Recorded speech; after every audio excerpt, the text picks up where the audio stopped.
Rodrigo Pacheco, pelo convite para estar aqui, cara ministra Simone Tebet, caro presidente Roberto Campos, senhoras e senhores. Vou tentar ser bastante breve aqui. O Brasil, de fato, cresce pouco há muitos anos. Na verdade, há 4 décadas, o Brasil cresce pouco. O Brasil cresce muito menos que os países ricos e muito menos ainda que os demais emergentes. Nós, de fato, temos um problema de juros muito altos no Brasil. Esse também é um outro fato. Um país de baixo crédito e crédito de má qualidade, com muita frequência. Temos dificuldade em fazer coisas comezinhas no Brasil, como investimento em infraestrutura e saneamento. Acho que aqui todos nós compartilhamos os mesmos objetivos. A gente quer ver um país que cresça, né, a longo prazo, que consiga cuidar da política social. Acho que há muita divergência sobre a forma de fazer isso. Né? Não há uma discussão sobre os fins, mas sobre os meios. Né? E acho que aqui há uma confusão muito grande, que é típica no debate brasileiro, entre coisas que são de curtíssimo prazo com os problemas de longo prazo da economia. São temas muito diferentes. Né? A Selic é uma taxa de curto prazo. Ela sobe e desce para botar a inflação sob controle. Esse é o papel dela. Se o nível da Selic médio é alto, e ele é alto há muito tempo, temos problemas para além da política monetária. Existem questões estruturais mais fortes que levam a que o nível da Selic do Brasil, médio, seja muito alto. Não adianta responsabilizar a Selic. O Brasil já teve esse experimento de baixar juros, como está sendo a demanda agora, quando a inflação estava acima da meta, não faz muito tempo, foi 2011. Em 2011, no meio do ano, em outubro, em agosto, o Banco Central surpreendeu o mercado com a inflação acima da meta, tá bom? E baixou juros. E baixou nas próximas reuniões. O resultado foi mais investimento e mais crescimento? Não. Deu tudo errado. A inflação subiu, o investimento caiu, a economia desacelerou. Você pega os dados a partir de 2011 até 2014, com a queda dos juros,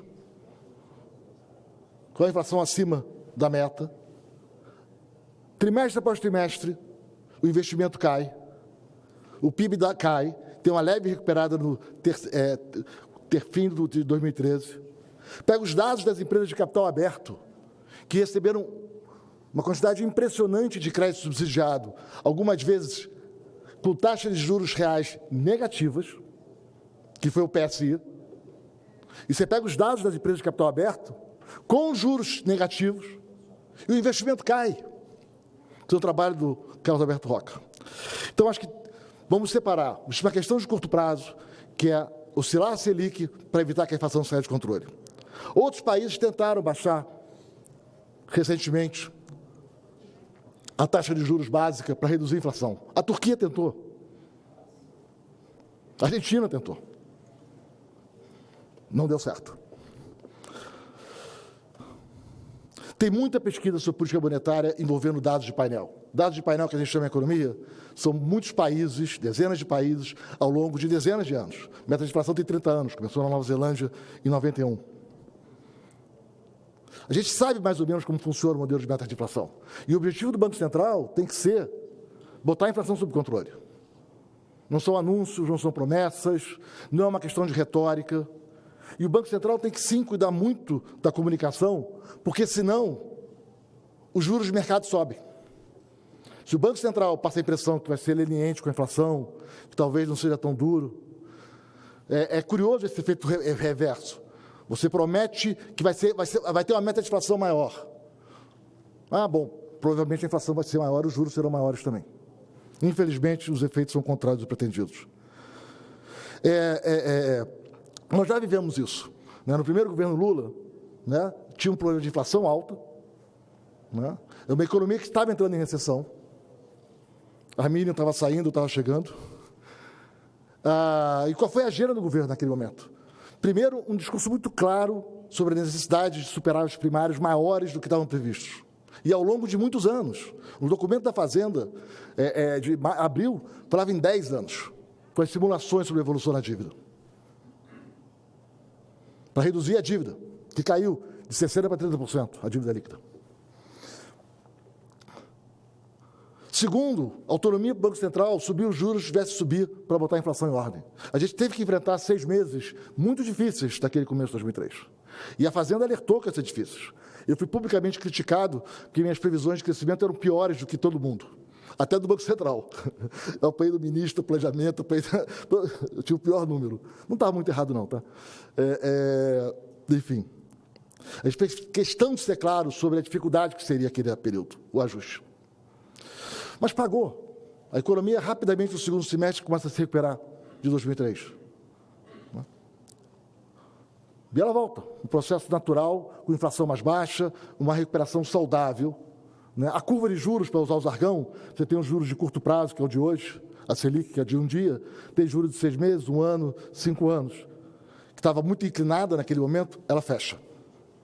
Os juros longos caem, o que é o bom para o investimento.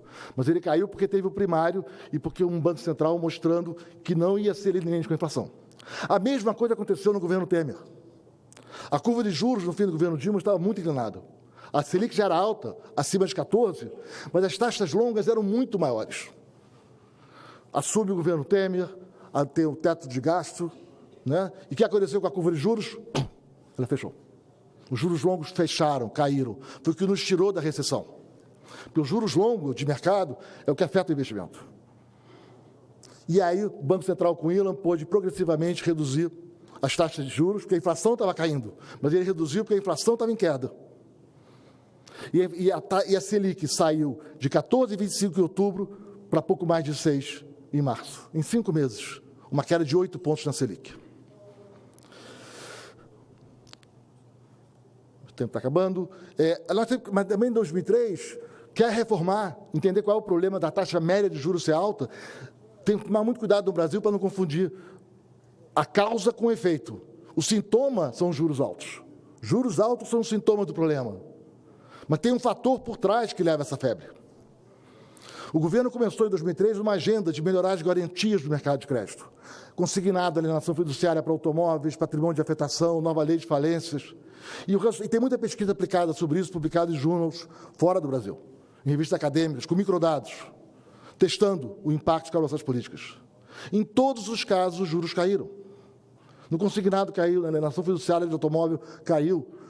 Bruno Funchal, que está aqui, fez vários trabalhos sobre lei de falência publicados no exterior, mostrando o impacto que ela teve. Tem trabalho do Ponticelli, no Quarterly Journal of Economics, que é dos mais importantes do mundo, com microdados brasileiros.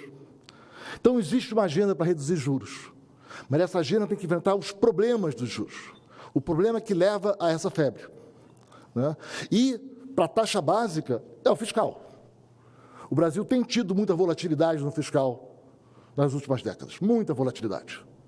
A gente muda demais a regra do jogo do Brasil. O prêmio de risco é muito alto no Brasil. Você faz uma concessão, aí tem uma intervenção, aí tem uma liminar para interromper a linha amarela, aí tira, aí vende presídio, aí desfaz a venda. A gente fica com saneamento, aí tem a lei, mas vai valer a lei, não vale a lei. A gente tem uma falta de avaliação de política pública, e eu estou muito otimista que o Ministério do Planejamento vai conduzir essa agenda agora. A gente avalia pouco, sem contrafactual, sem os instrumentos técnicos necessários. Mas o Brasil é um país de muita incerteza. E a gente cresce pouco há 40 anos porque a gente tem demasiadas crises. Quando você compara o Brasil com outros países, nos anos bons, a gente é um pouquinho melhor que país rico, mas é muito pior do que país emergente. Emergente é Tailândia, Indonésia, Malásia, Polônia, Chile, Colômbia. Nos anos bons, a gente é melhor que os ricos, mas muito pior que os emergentes. O problema é que a gente tem muito ano ruim no Brasil. Há 40 anos. A gente tem muito mais crise que os demais países. A gente tem uma média de 14 quedas do PIB per capita desde 80, sem contar a pandemia. A gente tem muita volatilidade, tem muita incerteza. Pega o campo tributário no Brasil. É um pesadelo. A norma é complexa, você tem que criar interpretações, a interpretação da Receita muda com frequência. Você pega as votações do CARF, quando a Receita tinha o voto de qualidade, a interpretação da norma muda cada Receita. Tem trabalho sobre isso. Uma criatividade de interpretação na ansiedade de arrecadar. E que não é culpa da Receita agora, não, é a prática da Receita desde os anos 90. Infelizmente. Falta de segurança jurídica tributária no Brasil é um pesadelo para o investimento. Nenhum estrangeiro entende esse contencioso tributário. E a mudança de regra, porque mudou a interpretação. Existe uma agenda boa de crescimento. retomar a agenda de fortalecer as garantias do mercado de crédito, melhorar a qualidade das informações que a gente sabe. Tem muita pesquisa aplicada mostrando o que funciona e o que não funciona. Tem muito diagnóstico tecnicamente cuidadoso. Eu fico preocupado quando, às vezes, há temas que são exclusivamente de curto prazo, que não têm nenhum impacto sobre o crescimento brasileiro, como o caso da Selic. Dominaram o debate. Quer reduzir a Selic estrutural, a taxa neutra, que não gera inflação? Tem uma agenda importante a fazer de fiscal. Fora isso, baixar a Selic é subir a inflação, se baixar fora de hora. E o meu receio é que a gente, nessa agenda de coisas de muito curto prazo, perca o longo prazo. A reforma tributária é muito importante. Sair desse sistema disfuncional de impostos diretos que não tem no resto do mundo e ir para o IVA é muito importante. Melhorar a segurança das regras do jogo, acabar com essa subjetividade da questão tributária, fortalecer agências reguladoras e ter regras estáveis para o investimento poder acontecer. Se a gente muda as regras, com a frequência que a gente muda, com a discricionalidade que a gente muda, se a gente tem as arbitrariedades que a gente tem, né? Até o judiciário, uma criatividade imensa de mudanças de norma, bom, é um direito, mas não vamos esperar que o país vai crescer. Muito obrigado. Muito obrigado, senhor Marcos Lisboa. Economista, foi secretário de Política Econômica no período de 2003 a 2005, pelo seu pronunciamento. Concedo a palavra nesse instante ao senhor Bruno Funchal, economista, foi secretário do Tesouro Nacional no período de 2020 a 2021. Vossa Senhoria pode ocupar a tribuna para o seu pronunciamento pelo prazo de 10 minutos. Na sequência, teremos o último orador, que é o senhor Carlos Viana de Carvalho, que será feito o seu pronunciamento pelo sistema remoto. Com a palavra, senhor Bruno Funchal. Obrigado, presidente.